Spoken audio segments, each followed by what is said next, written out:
10 വർഷക്കാലം ഉടനീളം ചെയ്ത എല്ലാത്തിനും എണ്ണി എണ്ണി കണക്ക് ചോദിക്കാൻ തന്നെയാണ് UDF-ലെ ഓരോ MLA-മാരുടെയും തീരുമാനം. ഇത്രയും കാലം അധികാരം ഉപയോഗിച്ച് വാ മൂടി ഇരുത്തിയവരൊക്കെ ഇപ്പോൾ തല ഉയർത്തി ചോദിക്കാൻ ഒരുങ്ങുകയാണ്. 10 കൊല്ലം കൊണ്ട് ഈ നാട്ടിലെ ജനങ്ങളെ അടിമകളാക്കി കണക്ക് വെച്ചുകൊണ്ടിരുന്ന പിണറായി സർക്കാർ ചെയ്യിച്ച എല്ലാത്തിനും ഇനി ഉത്തരം കൊടുക്കേണ്ടി വരും. ആഭ്യന്തരം മുതലുള്ള അഴിച്ചുപണികൾ തുടങ്ങിക്കഴിഞ്ഞു. പവർ കട്ടില്ലാത്ത 10 വർഷം അതായിരുന്നല്ലോ LDF സർക്കാരിന്റെ മുഖമുദ്ര. അതിലെല്ലാം കട്ടുമുടിച്ചതിന്റെ കണക്കുകൾ ഇനി കേരളം കാണാനിരിക്കുന്നതേയുള്ളൂ.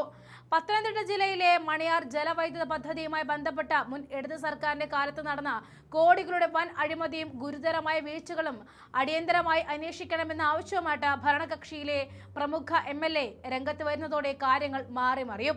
റാണി MLA അഡ്വക്കേറ്റ് പഴങ്കുളം മധുവാണ് വൈദ്യുത വകുപ്പ് മന്ത്രി സണ്ണി ജോസഫിന് നേരിട്ട് കത്ത് നൽകിക്കൊണ്ട് രംഗത്ത് എത്തിയിരിക്കുന്നത്.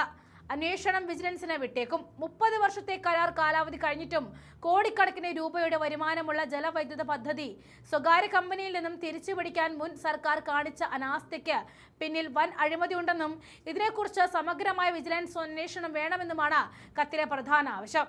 1994 മണിയാർ ജലവൈദ്യുത പദ്ധതി ഒരു പ്രമുഖ സ്വകാര്യ കമ്പനിക്ക് 30 വർഷത്തെ കടുത്ത വ്യവസ്ഥകളോടെ കരാർ നൽകിയിരുന്നത്. 2024 ഈ കരാറിന്റെ കാലാവധി പൂർണ്ണമായിട്ടും അവസാനിച്ചതാണ്.